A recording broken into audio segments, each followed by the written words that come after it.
आपल्यावर झालेल्या हल्ल्याचा मास्टरमाइंड राज ठाकरे आहेत का याचाही शोध घेतला पाहिजे अशी शंका अमोल मिटकरी यांनी उपस्थित केलेली आहे। महायुतीत मनसेसारखा पक्ष नको असं आवाहन त्यांनी महायुतीच्या नेत्यांना केलंय। राज ठाकरेंवर केलेल्या टीकेनंतर राष्ट्रवादी अजित पवार गटाचे अमोल मिटकरी यांच्यावर अकोल्यात मनसेच्या कार्यकर्त्यांनी हल्ला केला।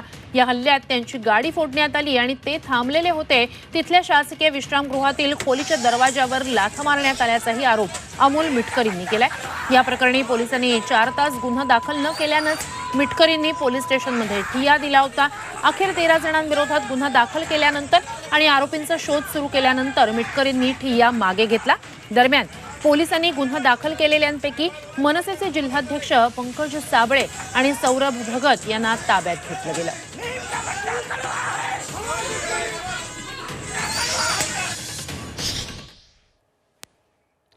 आम्ही मिटकरीला त्याची अवकात दाखवणार, त्यांनी त्याच्या अवकातच्या बाहेर बोलू नये।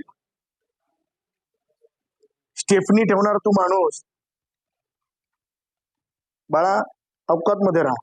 आणि मी माझ्या जिल्हाध्यक्षांना महिलांना पण आदेश दिला, तुला बांगड्या भरायच्या हातात, तुला धरून ठोकायला लावलंय, तुला काय FIR वगैरे काय करायचं ते कर, बस एवढंच बोलतो आणि गाठ करणं बरोबर आहे। हे चिथावणी नेमकी कोणी दिली?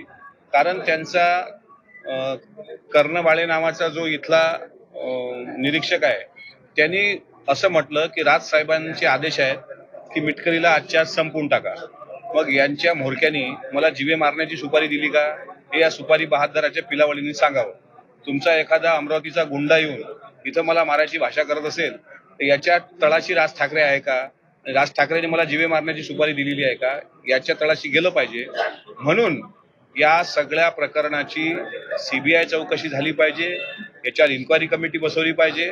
माझी जिल्ह्याच्या पालकमंत्र्यांना विनंती आहे आणि महायुतीच्या तिन्ही पक्षाला विनंती आहे की असे सळके पक्ष जर सोबत ठेवाल तर महायुतीला फारसं भविष्य नसेल, कारण हे जर सत्तेत आले तर हे विध्वंस करून टाकतील उद्या।